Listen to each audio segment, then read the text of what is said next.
He's looking right at you. So cute. So this has characters from all 5 movies. This is what the box looks like. Our designer is Ilaria Calari. Here's her Instagram. Highly recommend following her. She is a fabulous designer. She also designed the Beetlejuice kit that I did last year, which I'll link down below if you haven't seen it. Here is the book, the pattern book. We've got the alien and the new character, Lilypad. Of course, the first page is Jessie and Bullseye because they're very important to the new one, Toy Story 5.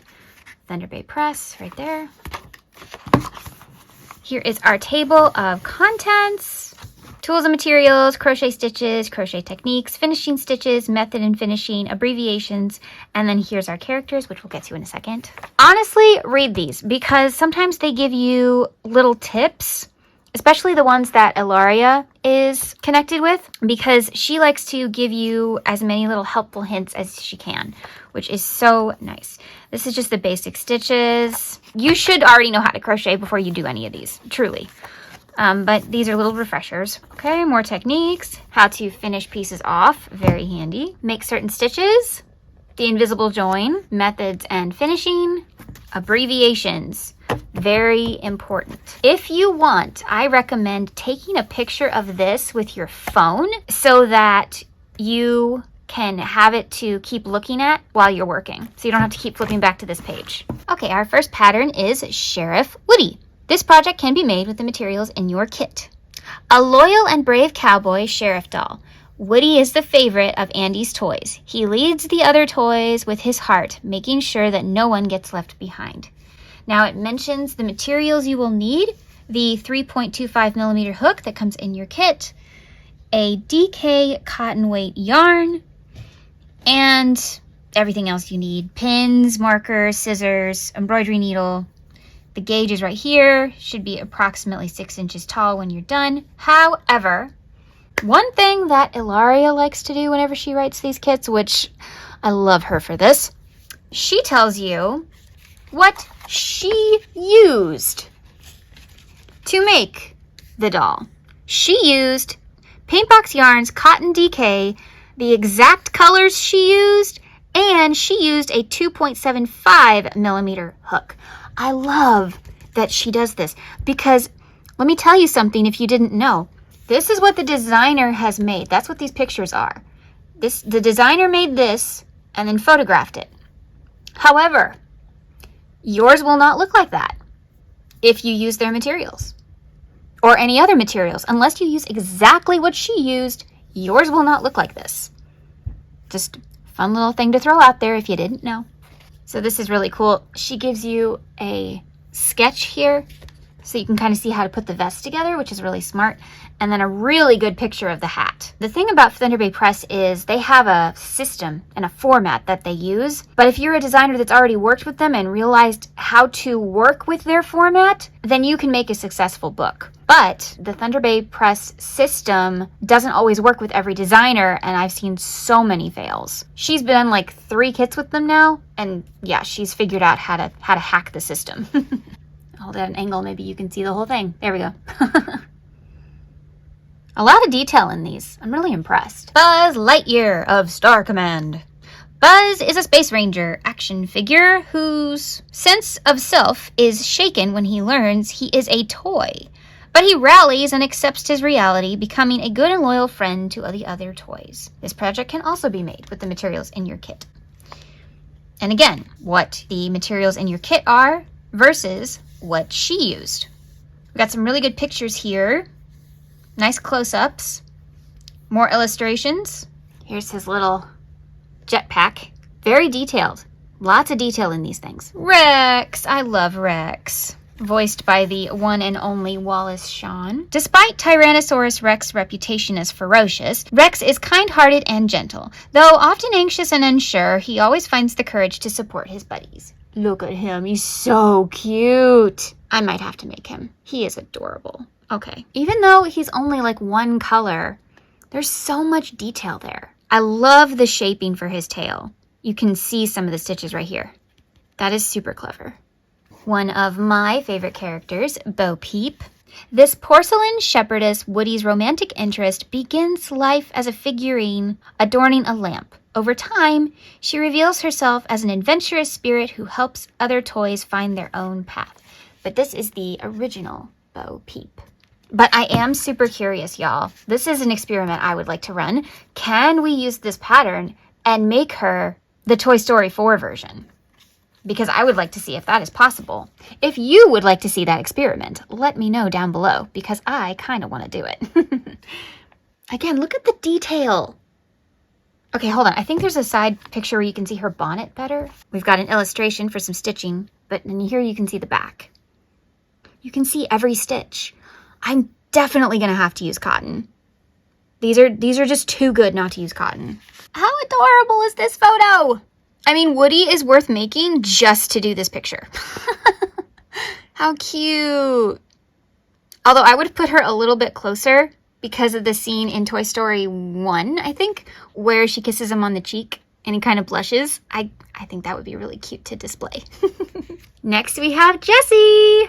Jessie, the yodeling cowgirl. Jessie, a yodeling cowgirl ragdoll, develops claustrophobia after being placed in storage for many years. When she is rescued by Woody and the other toys, she finds a new life and embraces her true purpose, to be loved and played with by a child. I love Jessie. I know Jessie's a lot of people's favorite character. She is so much fun, and Joan Cusack does a fabulous job as her voice. Do not be intimidated by the cow print, because there are instructions.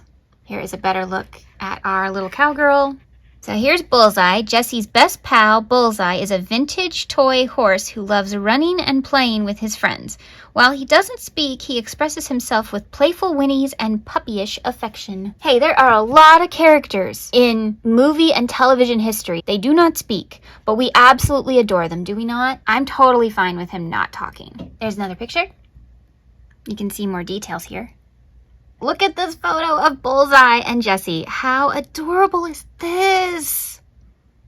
Y'all, this entire kit is just getting to me. It's just so precious. Another great character, Hamm, the piggy bank, voiced by John Ratzenberger, I believe. Yeah. A wisecracking plastic piggy bank, Hamm is sharp, savvy, and surprisingly worldly. He delights in playing games with his friends, and he's always ready to jump in and help the team. Look at the little line so you can make him a piggy bank. So cute. Okay, but you gotta see this picture. Hold on. They included the cork. Ah, that's too funny. He's looking right at you. So cute. I love that his head is slightly tilted. Just kind of makes him look more adorable. And in Toy Story 4, we met Forky! Handcrafted a disposable plastic utensil, Forky faces an identity crisis.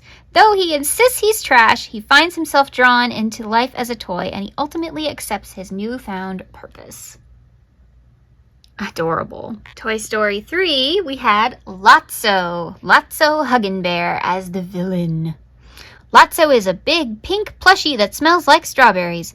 Though at first he appeared kind and welcoming, the toys learned the hard way that Lotso rules Sunnyside Daycare like a tyrannical warden. Lotso is one of my favorite characters. I absolutely love that his voice is Ned Beatty. Absolutely perfect Southern gentleman. I love the voice. But here's the thing. All of Lotso's merchandise, all of it smells like strawberries because of that one line in the movie.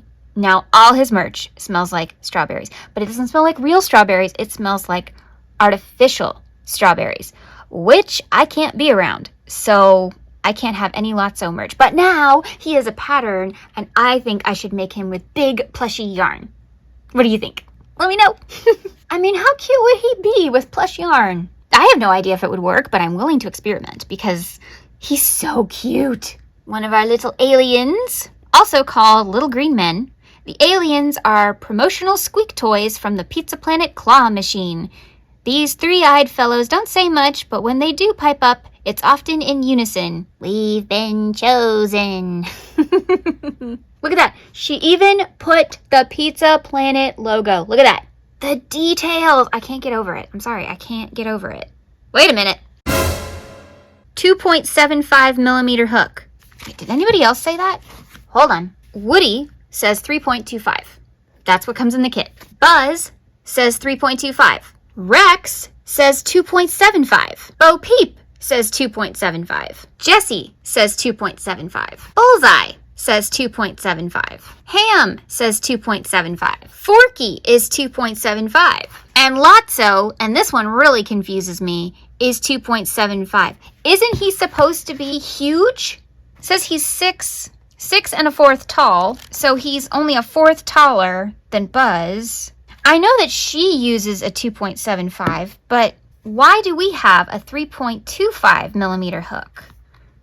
Then we can only make 2 things in the book that will actually turn out the correct size. Why aren't they all 3.25? Or why aren't they all 2.75? Or why did they not include 2 hooks in the kit? These are not expensive. I actually have gotten kits where I get more than 1 hook, and I don't know why they didn't do that. So back to our little alien fellow, he also is a 2.75 millimeter hook. This is showing you that if you make them properly, they should be smaller than Buzz. I think it said about 4 inches tall. Next we have Lilypad. She is a new character from Toy Story 5. Lilypad, Lily to her friends, charms Bonnie with her high-tech ways.